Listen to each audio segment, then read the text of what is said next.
परंतु बरेचशा विद्यार्थ्यांचं काय झालं की त्यांना ID पासवर्ड माहीत नाही किंवा त्यांनी जो मोबाईल नंबर रजिस्टर केलेला होता तो मोबाईल नंबर आता त्यांचा हरवलेला आहे किंवा मोबाईल नंबर बदलला आहे। तर शेवटी ते विद्यार्थी काय करू शकतात, तुमच्या आधार कार्डशी तुमचा मोबाईल नंबर लिंक असायला पाहिजे, तेव्हाच तुम्हाला या योजनेचा लाभ घेता येतो। इथे एक लिंक दिली आहे, तर या लिंकला अगोदर तुम्ही कॉपी करून घ्या। कॉपी केल्यानंतर त्यानंतर प्रत्येक ATCची इथे माहिती दिली आहे, अमरावती, नागपूर, नाशिक, ठाणे। त्यानंतर विद्यार्थ्यांना पंडित दीनदयाल उपाध्याय श्रम योजनेचे लाभ घ्यायचे असेल तर त्याविषयीची माहिती इथे दिलेली आहे। हॉस्टेलचा अर्ज भरण्याकरिता लागणारे कागदपत्र, पालकाचे स्वयं घोषणापत्र आणि विद्यार्थ्यांचे स्वयं घोषणापत्र दिले आहेत, तर हे तुम्हाला डाउनलोड करून घ्यायचे आहे। नमस्कार मित्रांनो, शैक्षणिक सत्र 2024-25 वसतिगृह प्रवेश अर्ज भरणे तसेच पंडित दीनदयाल श्रम योजनेचे अर्ज भरणे सुरू झालेले आहे। तर या व्हिडिओमध्ये आपण याविषयीची सविस्तर माहिती जाणून घेणार आहोत। ऑनलाइन अर्ज कसे भरायचा या संबंधीचा सविस्तर व्हिडिओ अगोदरच चॅनलवर बनवला आहे, तर तो तुम्ही व्हिडिओ बघून घ्या। या व्हिडिओमध्ये आपण ऑनलाइन हॉस्टेल प्रवेश अर्ज भरताना आपल्याला कोणकोणते डॉक्युमेंट्स आवश्यक आहेत, प्रोसेस नेमकी काय आहे, पंडित दीनदयाल श्रम योजनेचा अर्ज कशा प्रकारे भरायचा किंवा कोण भरू शकते याविषयीची सविस्तर माहिती आपण या व्हिडिओमध्ये जाणून घेणार आहोत। शैक्षणिक सत्र 2024-25 वसतिगृह प्रवेश अर्ज भरणे सुरू झालेले आहे। याकरिता तुम्हाला बघा, तुमचं रिन्यूअल असेल तर तुम्हाला इथं ID पासवर्ड दाखवून लॉग इन करून घ्यायचा आहे आणि तुमचा अर्ज रिन्यू करून घ्यायचा आहे। आणि जर तुम्ही पहिल्यांदा अर्ज भरत असाल तर आपल्याला रजिस्ट्रेशन या बटनावर क्लिक करून रजिस्ट्रेशन करून घ्यायचं आहे। रजिस्ट्रेशन केल्यानंतर आपल्याला जो ID पासवर्ड मिळतो तो ID पासवर्ड टाकून आपल्याला लॉग इन करून घ्यायचा आहे आणि हॉस्टेल प्रवेश अर्ज भरावायचा आहे। प्रवेश अर्ज रिन्यू कसं करायचं किंवा नवीन अर्ज कशा प्रकारे भरायचा या संबंधीचा व्हिडिओ चॅनलवर बनवलेला आहे, तो व्हिडिओ बघून घ्या, लिंक डिस्क्रिप्शनमध्ये दिलेलं आहे। तर बघा, ज्या विद्यार्थ्यांचं रजिस्ट्रेशन झालेलं आहे आणि त्यांना आता नव्याने अर्ज भरावायचा आहे, परंतु बरेचशा विद्यार्थ्यांचं काय झालं की त्यांना ID पासवर्ड माहीत नाही किंवा त्यांनी जो मोबाईल नंबर रजिस्टर केलेला होता तो मोबाईल नंबर आता त्यांचा हरवलेला आहे किंवा मोबाईल नंबर बदलला आहे। तर शेवटी ते विद्यार्थी काय करू शकतात, तर शेवटी बघा, तुम्ही तुमच्या जवळच्या प्रोजेक्ट ऑफिस म्हणजे प्रकल्प कार्यालयामध्ये जाऊन तुम्हाला तुमचा मोबाईल नंबर ट्रान्सफर करून घ्यावायचा आहे आणि तुम्हाला ID पासवर्ड पण तिथून मिळून जाईल। तर बाकी दुसरी कोणती प्रोसेस नाही आहे, तुम्ही ID पासवर्ड रिसेट करू शकत नाही। आपल्याला प्रोजेक्ट ऑफिसमध्ये जाऊनच नवीन ID पासवर्ड किंवा मोबाईल नंबर आपल्याला चेंज करून घ्यावायचा आहे। आपल्याला ID पासवर्ड फॉरगेट करता येत नाही। त्यानंतर बघा, तुम्हाला वसतिगृह किंवा पंडित दीनदयाल श्रम योजनेअंतर्गत काही चौकशी करायची झाल्यास इथं हा टोल फ्री क्रमांक दिलेला आहे। हा टोल फ्री क्रमांक तुम्ही नोट डाऊन करून घ्या। या टोल फ्री क्रमांक कॉल करून तुम्ही या योजनेची माहिती घेऊ शकता। हॉस्टेल प्रवेश अर्ज भरायचा किंवा तुम्हाला पंडित दीनदयाल श्रम योजनेचा अर्ज भरायचा आहे, तर याकरिता तुम्हाला तुमचं आधार कार्ड अपडेट असणे अनिवार्य आहे आणि आधार कार्डशी लिंक असलेला मोबाईल नंबर पण तुमच्याजवळ असायला पाहिजे, कारण त्या मोबाईल नंबरवर OTP येतो आणि व्हेरीफाय झाल्यानंतर आपल्याला अर्ज भरता येतो। त्यामुळे तुमचा आधार नंबर जर अपडेट नसेल तर आधार नंबर अपडेट करून घ्या। तुमच्या डॉक्युमेंट्सवर जसं नाव आहे सेम तसंच नाव तुमच्या आधार कार्डवर असायला पाहिजे, तंतोतंत जुळायला पाहिजे। तुमच्या आधार कार्डशी तुमचा मोबाईल नंबर लिंक असायला पाहिजे, तेव्हाच तुम्हाला या योजनेचा लाभ घेता येतो। योजनेसंदर्भात तुम्हाला पुन्हा सविस्तर माहिती हवी असल्यास बघा, इथे एक लिंक दिली आहे, तर या लिंकला अगोदर तुम्ही कॉपी करून घ्या। कॉपी केल्यानंतर न्यू टॅबमध्ये जा आणि इथं पेस्ट करून एंटर करा। त्यानंतर बघा, एंटर केल्यानंतर अशा प्रकारचा पेज आपल्या पुढे ओपन होईल।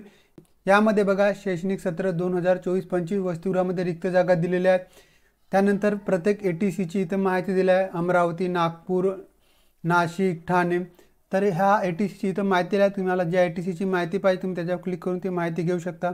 वसतिगृह व पूर्वतयारी मार्गदर्शन सूचना पण इथं दिलेल्या आहेत। त्यानंतर विद्यार्थ्यांना पंडित दीनदयाल उपाध्याय श्रम योजनेचे लाभ घ्यायचे असेल तर त्याविषयीची माहिती इथं दिलेली आहे। तर अर्ज भरायच्या अगोदर हे तुम्ही व्यवस्थित वाचून घ्या, त्यानंतर तुम्हाला अर्ज भरावायचा आहे। हॉस्टेलचा अर्ज भरण्याकरिता लागणारे कागदपत्र, तर आपल्याजवळ आधार कार्ड असायला पाहिजे आणि आधार कार्ड अपलोड करते तुम्हाला समोरील बाजू आणि मागील बाजू दोन्ही बाजूने तुम्हाला हे आधार कार्ड अपलोड करावायचे आहे। ते मग तुम्ही PDF मध्ये कन्वर्ट करून पण अपलोड करू शकता। त्यानंतर तुम्हाला जात प्रमाणपत्र पण अपलोड करायचं आहे आणि जर तुमच्याजवळ जात विद्या प्रमाणपत्र म्हणजे व्हॅलिडिटी सर्टिफिकेट असेल तर ते पण तुम्हाला कास्ट आणि व्हॅलिडिटी एकत्र अपलोड करावायची आहे। त्यानंतर तुम्ही ज्या महाविद्यालयामध्ये किंवा ज्या शाळेमध्ये प्रवेश घेतला आहे ते प्रवेश पावती आणि जर तुमच्याजवळ बोनाफाईड सर्टिफिकेट असेल तर दोन्ही एकत्र अपलोड करू शकता किंवा दोनपैकी एक डॉक्युमेंट्स अपलोड करणे अनिवार्य आहे। नंतरचे डॉक्युमेंट्स आहे, तुम्ही वसतिगृहाकरिता प्रवेश घेत आहात तर त्याकरिता तुम्ही फिट असल्याबाबत वैद्यकीय अधिकाऱ्याचे वैद्यकीय प्रमाणपत्र पण तुम्हाला अपलोड करावायचे आहे। त्यामुळे तुम्हाला अगोदर जवळच्या दवाखान्यामध्ये जाऊन वैद्यकीय प्रमाणपत्र आणावायचे आहे। त्यानंतर पालकाचा उत्पन्न दाखला तहसीलदाराकडून जो मिळतो तो उत्पन्न दाखला म्हणजे इन्कम सर्टिफिकेट पण आपल्याला अपलोड करायचे आहे। सेतूमधून इन्कम सर्टिफिकेट अगोदर बनवून घ्या। त्यानंतर पासबुक, बँक पासबुक अपलोड करावायचं आहे। मागील वर्षाच्या परीक्षेचा निकाल, 2 सेमिस्टर असल्यास आपल्याला दोन्ही सेमिस्टरचे मार्कशीट अपलोड करावायचे आहे। 10वी पास असाल तर SSC पासिंग सर्टिफिकेट तुम्हाला अपलोड करावायचे आहे।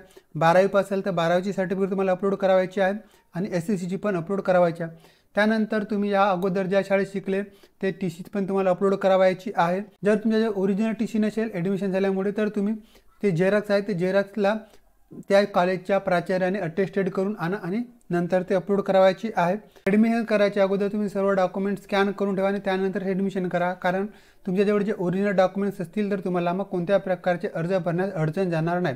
जर तुमच्या शिक्षणात गॅप असेल तर आपल्याला गॅप सर्टिफिकेट पण अपलोड करावायचे आहे। जर तुम्ही दिव्यांग विद्यार्थी असाल म्हणजे अपंग विद्यार्थी असाल तर ते प्रमाणपत्र पण तुम्हाला अपलोड करावायचे आहे। अनाथ असाल तर अनाथाचे सर्टिफिकेट तुम्हाला अपलोड करायचे आहे। जर तुमचे आई किंवा वडील मरण पावले असतील तर त्यांचं डेथ सर्टिफिकेट तुम्हाला अपलोड करावायचे आहे। तर एवढे सारे डॉक्युमेंट्स तुम्हाला अपलोड करायचे आहे। आणि डॉक्युमेंट्स अपलोड करून झाल्यानंतर तुम्ही एखादे डॉक्युमेंट चुकीचे अपलोड केले किंवा व्यवस्थित अपलोड केलेले नसेल तर अपलोड केल्यानंतर तुमच्याजवळ एक पर्याय येतो एडिट डॉक्युमेंट्स, त्यावर क्लिक करून तुम्ही ते डॉक्युमेंट्स परत अपलोड करू शकता। त्यानंतर आपल्याला फायनल अर्ज सबमिट करून घ्यायचा आहे। अर्ज फायनलाइज केल्यानंतर त्याची प्रिंट काढायची आहे आणि तुम्ही जो हॉस्टेलमध्ये प्रवेश घेण्याकरिता अर्जामध्ये उल्लेख केला त्या हॉस्टेलमध्ये तुम्हाला ते सर्व डॉक्युमेंट्स आणि हा अर्ज नेऊन द्यायचा आहे, ते पण 7 दिवसाच्या आत। तुमचा अर्ज अप्रूव्ह झाल्यानंतर अप्रूव्ह बाय PO असा मेसेज तुमच्या अर्जामध्ये दिसेल स्टेटसमध्ये। त्यानंतर तुम्हाला तिथून कॉल लेटर डाउनलोड करून घ्यायचा आहे आणि हे कॉल लेटर तुम्हाला हॉस्टेलमध्ये नेऊन द्यावायचं आहे। त्यानंतर तुमची हॉस्टेलची प्रवेश प्रक्रिया पूर्ण होईल। तर अशा प्रकारे बघा आपल्याला हॉस्टेलला प्रवेश करावायचा आहे। आणि जर बघा तुम्हाला हॉस्टेलला प्रवेश नाही मिळालं तर त्यानंतर तुम्हाला मग पंडित दीनदयाल सेम योजनेचा अर्ज भरावायचा आहे। सेम योजनेचा अर्ज पण आपल्याला याच वेबसाईटवरून भरायचा आहे। डॉक्युमेंट्स पण सेम लागतात। त्यानंतर बघा इथं पालकाचे स्वयं घोषणापत्र आणि विद्यार्थ्यांचे स्वयं घोषणापत्र दिले आहेत, तर हे तुम्हाला डाउनलोड करून घ्यायचं आहे। सेम योजनेचा अर्ज भरतेवेळी हे घोषणापत्र तुम्हाला लागतात। तर हा व्हिडिओ तुम्हाला आवडला, व्हिडिओला लाईक करा, माहिती महत्त्वाची वाटल्यास तुमच्या मित्रांना पण शेअर करा आणि अशाच माहिती करता चॅनलवर नवीन असल्यास चॅनलला सबस्क्राईब करायला विसरू नका।